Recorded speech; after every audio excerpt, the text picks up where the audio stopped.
বাংলার রাজনীতিতে বহু নেতা এসেছেন, বহু নেতা গিয়েছেন। কেউ জনসংযোগ দিয়ে জনপ্রিয় হয়েছেন, কেউ উন্নয়নের প্রতিশ্রুতি দিয়ে, কেউ আবার আবেগের রাজনীতি করে। কিন্তু এমন নেতার সংখ্যা খুব কম যাদের রাজনৈতিক ভাষণ একসময় জনসভায় হাততালি কুড়িয়েছে আর পরে সেই একই ভাষণ আদালতের নথিতে ডিজিটাল এভিডেন্স হিসাবে জায়গা করে নিয়েছে। আজ সেই অভূতপূর্ব পরিস্থিতির মুখোমুখি অভিষেক ব্যানার্জি।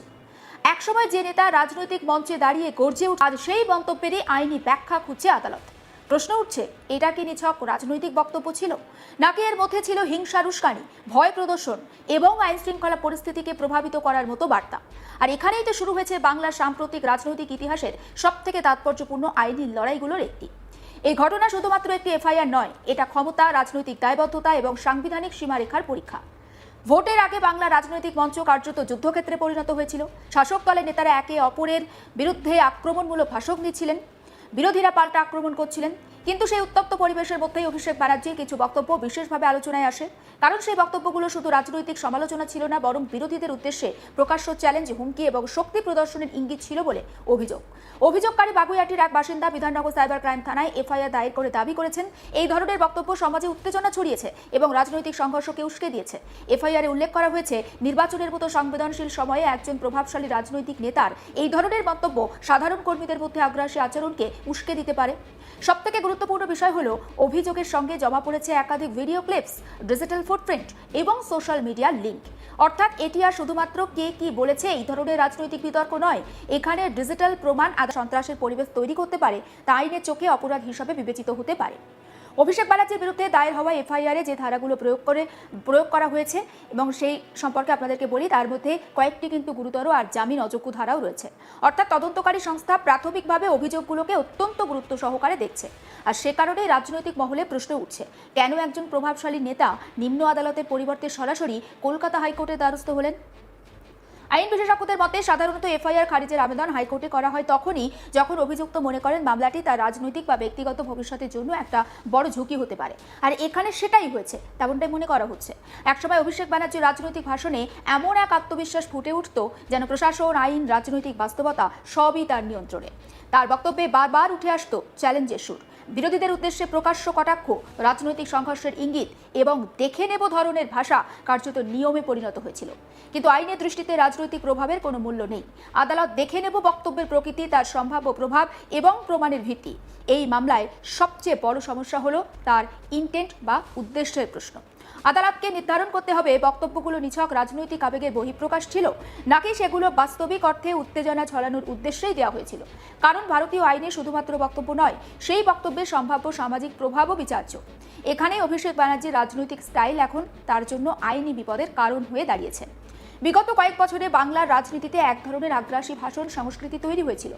রাজনৈতিক সভা মানেই তীব্র আক্রমণ, চ্যালেঞ্জ, কটাক্ষ আর ভয় প্রদর্শন। আর সেই সংস্কৃতির অন্যতম প্রধান মুখ ছিলেন অভিষেক। তার বক্তব্যে প্রশাসনিক কর্তৃত্বের আভাস এতটাই প্রবল ছিল যে বিরোধীরা বারবার অভিযোগ করত, শাসক দল রাজনৈতিক ভাষাকে ভয় দেখানোর অস্ত্র হিসেবে ব্যবহার করছে। এখন আদালত সেই প্রশ্নটাই খতিয়ে দেখতে চলেছে। সবথেকে বড় ব্যঙ্গাত্মক দিক হলো, যে নেতা একসময় জনসভায় দাঁড়িয়ে বলতেন দিল্লির কোন বাবা আসবে বাঁচাতে, এখন তিনি নিজেই আইনি রক্ষা কবচ চাইছেন।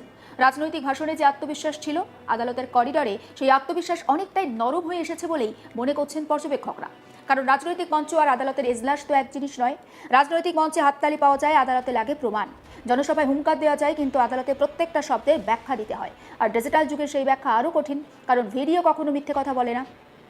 অভিযোগকারী যে ভিডিও ফুটেজ জমা দিয়েছেন বলে জানা যাচ্ছে, তাতে অভিষেক ব্যানার্জির বক্তব্য একেবারে স্পষ্ট শোনা যাচ্ছে। তদন্তকারী সংস্থা যদি আদালতে এই ফুটেজকে গ্রহণযোগ্য প্রমাণ হিসেবে প্রতিষ্ঠা করতে পারে, তাহলে মামলার গুরুত্ব অনেকটাই বেড়ে যাবে। আর এখানেই রাজনৈতিক পর্যবেক্ষকরা বলছেন, এই মামলা শুধুমাত্র একজন নেতার বিরুদ্ধে নয়, বাংলার রাজনৈতিক সংস্কৃতির বিরুদ্ধেও একটা পরীক্ষা। দীর্ঘদিন ধরে বাংলায় ক্ষমতার দম্ভ রাজনীতির অংশ হয়ে উঠেছিল।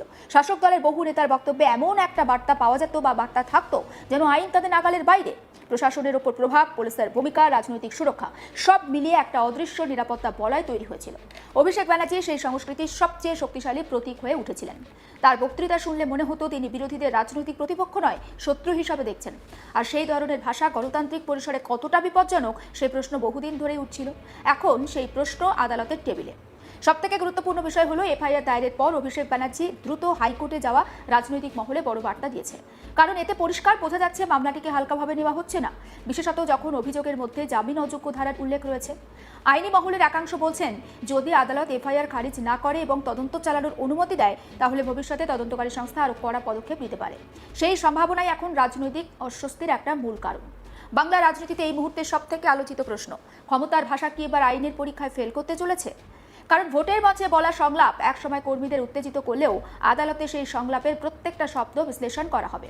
কে বাঁচাতে আসে দেখব, এই ধরনের মন্তব্য একজন সাধারণ ব্যক্তি বললে আর একজন ক্ষমতাবান রাজনৈতিক নেতা বললে তার প্রভাব এক নয়। আদালত সেই ক্ষমতার অবস্থানও বিবেচনা করতে পারে। এখানে অভিষেক ব্যানার্জির ক্ষমতার নেশা এখন তার সবথেকে বড় দুর্বলতা হয়ে দাঁড়িয়েছে।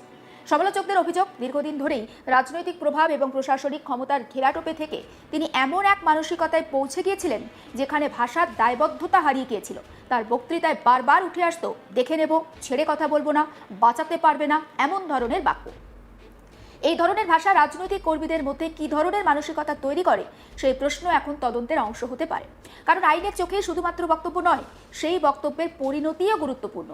যদি তদন্তকারী সংস্থা প্রমাণ করতে পারে যে এই ধরনের বক্তব্যের ফলে এলাকায় উত্তেজনা বা সংঘর্ষের পরিবেশ তৈরি হয়েছিল, তাহলে মামলার গুরুত্ব আরও বাড়তে পারে। এখন সব নজর 21শে মের শুনানির দিকে। কলকাতা হাইকোর্ট কি এফআইআর খারিজ করবে নাকি তদন্ত এগিয়ে নিয়ে যাওয়ার অনুমতি দেবে? এই সিদ্ধান্ত শুধু অভিষেক ব্যানার্জির রাজনৈতিক ভবিষ্যতের জন্য নয়, বাংলার রাজনৈতিক সংস্কৃতির জন্য অত্যন্ত গুরুত্বপূর্ণ।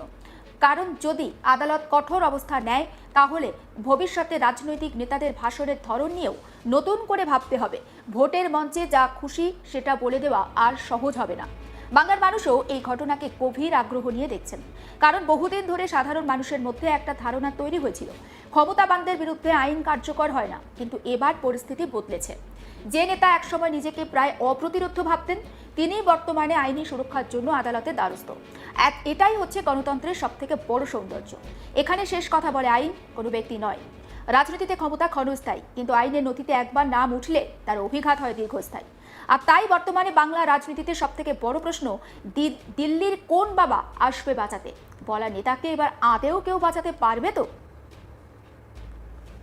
সমস্ত আপডেট পৌঁছে দেবো আপনাদের কাছে। নজর রাখুন আজ তাক বাংলা, সাবস্ক্রাইব করতে ভুলবেন না।